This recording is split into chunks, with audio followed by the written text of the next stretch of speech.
it's Leah with Family Heritage Living. I am going to be making some kombucha today and thought I would share with you how I do it. We really like kombucha a lot, and if you buy the kombucha from the store, it can get really costly. Even if you're just a single person drinking it regularly, I think they range between $3 to $5 a jar depending on where you get it. And to make kombucha is super, super easy. I mean, it's like super easy. Even if you don't have a SCOBY, the SCOBYs are really easy to make. I do not have the kombucha that I need, because you do have to buy or have a kombucha that already has a culture in it, okay? So if you're starting from scratch and have nothing there, you need to find an original kombucha.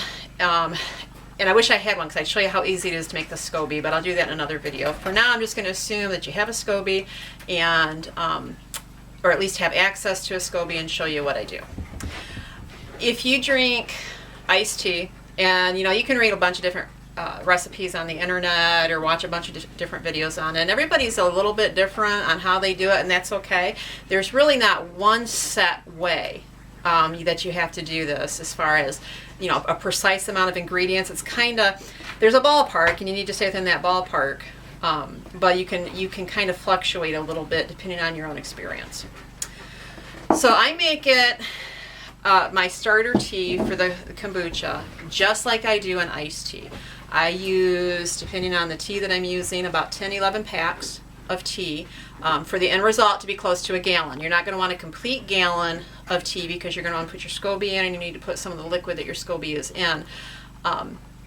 And I use anywhere from a cup to a cup and a half of sugar for the kombucha into the, like I said, it's just like an iced tea.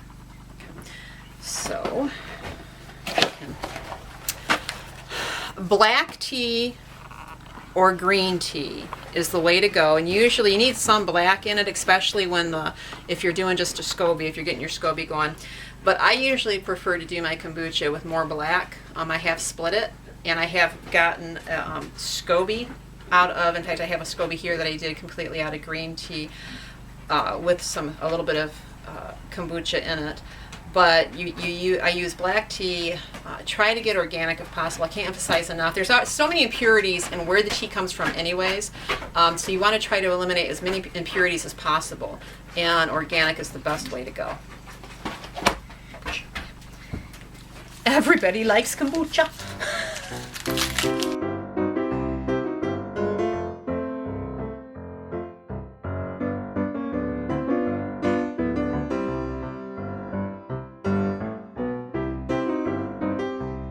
So I just, like I said, exactly like you would do an iced tea. When I do mine, you just use probably just like a couple cups, 2-3 cups of water to make sure your sugar is hot, boiling water, so your sugar is dissolving.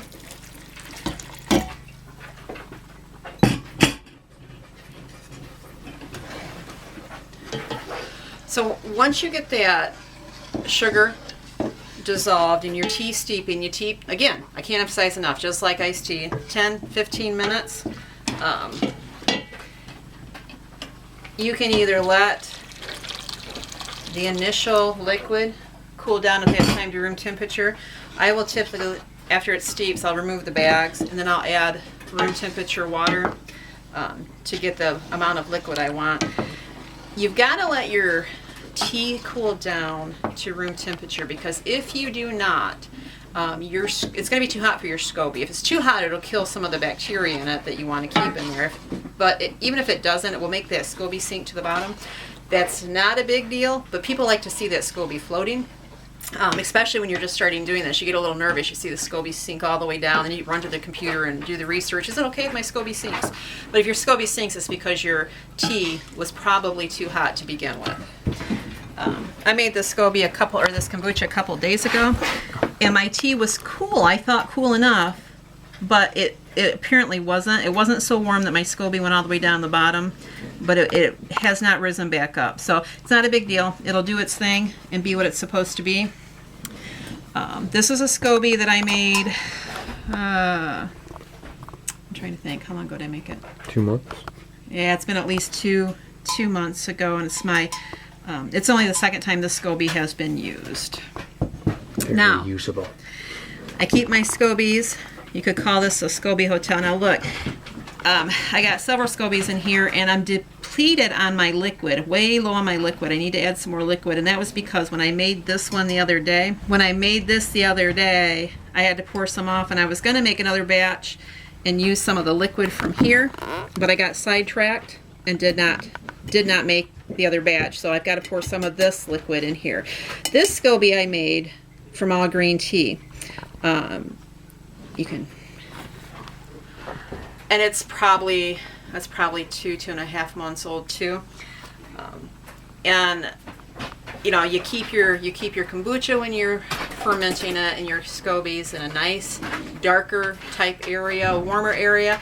I keep mine in a cupboard not far from my cook stove because of the heat distribution. It's really warm over there, and I keep the doors closed, so it's not like it's in direct heat, but it is very warm over there, and they love it. I mean, they go crazy, and it ferments really quick.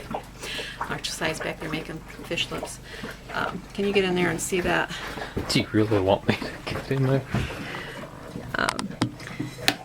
I mean, I can't tell you how easy it is to make SCOBYs and kombuchas. And this one, actually, look at that.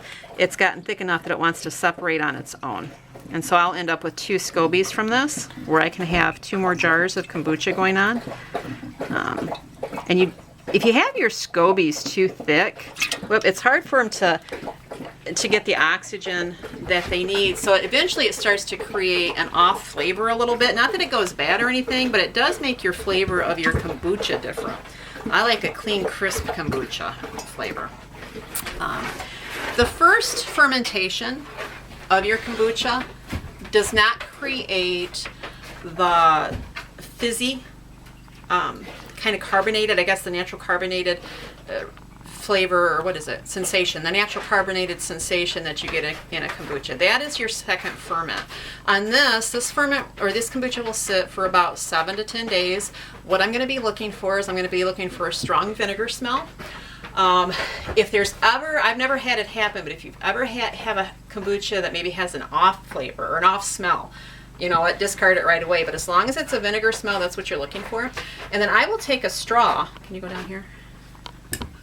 I will take a straw, and I will put the straw down into my kombucha and close it off and bring it back up and taste the kombucha that way to know if it's ready. That way I can, if my SCOBY is up high, I disturb it very little by doing that. I just go off on the side of the SCOBY. And if it's not ready, I just put it back in the cupboard and leave it alone for, you know, another day or two to see where it's at. But the carbonation that a lot of people like in the kombucha, which is what we like, is in a second ferment.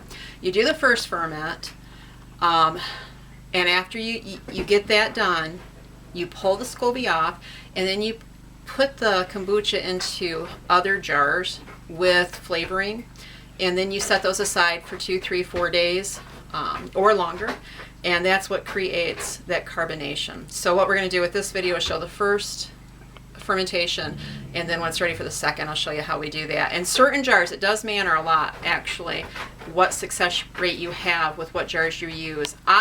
And some people probably have, but I have not had success getting a nicely carbonated kombucha with canning jars. I have a better success rate with carbonation in a narrow mouth, like an actual, like maybe a reused kombucha jar, or even like a pop bottle. They sell those just plain with the old-fashioned tops, bottles like that. When I have used the narrow mouth canning jar, I don't know what it is, but it just does not turn out as well for us as when we use the other. Okay. So my tea steeped for 10 or 15 minutes. I let it cool down. I added room temp water. I don't know, it feels plenty cool to me, but it doesn't always mean that the SCOBY will necessarily float. And as you can see, the SCOBY I'm going to use here, the one I showed you earlier, the diameter is larger, so just because of the way it may sit, it may decide to sink a little bit anyways. And I went ahead and I'm just going to keep the whole SCOBY together for this round and separate it on the next batch. I'm going to pour usually about a cup or so is what you want to put in there, what the SCOBY has been in, feeding off of. And then just like that. It will do its thing eventually, whether it will want to straighten out and rise as it feeds more. A kombucha needs air. Obviously, because of what's in the kombucha, the sugar and stuff, bugs are drawn to it. So you want to use a breathable cloth. I will take either rags, or old pieces of cloth, clean rags, or old pieces of cloth. You don't have to worry about sterilizing your jar. Just make sure your jar's been washed well in hot soapy water, like any dish you would use. Don't cross-contaminate. Otherwise, don't be cooking with meat and then go to make your kombucha, rinsing vegetables, things like that. You just don't cross-contaminate, and that improves your chances of not worrying about bad bacteria. So, and then I was going to actually use these smaller scobies that I had showed you earlier, but because they've gone a few days with very minimal liquid, I want to kind of nurse them a little bit. So I'm going to pour the remaining liquid from my other kombucha in there. And when I'll probably make another kombucha sometime during this week. Depending on how they're looking, I might add a little bit more fresh tea to it. Kombucha or scobies feed off of sugar, and that's why you don't really have to worry too much about the amount of sugar in your kombucha, because the SCOBY is actually eating it. It needs it to live, which reduces the overall amount of the sugar that you're consuming when you drink the kombucha, which is really, really minute. It's not like if I were to make sweet tea, which I don't make very often because the amount of sugar that's in it, you get a lot of sugar out of that. But by the time the SCOBY has eaten and it's fermented and stuff, it reduces that level of sugar, so you can be more confident with drinking it. Okay, so once I get through with this and it's done its fermentation for several days, like I said, for us it averages from 7 to 10. It can be a little bit longer, it can be a little bit less, depends on your humidity, your heat, the area you have it. I will do the second fermentation to get the carbonation. And the flavoring is when I'll put the flavor in, so I'll videotape that too. Hope this video was helpful. If you have any comments, preferably good ones, please put them below in the comment section. Like, share, follow us on Facebook, and also if you haven't visited our blogs, please be sure to do that. Well, thank you, and we will talk soon. God bless.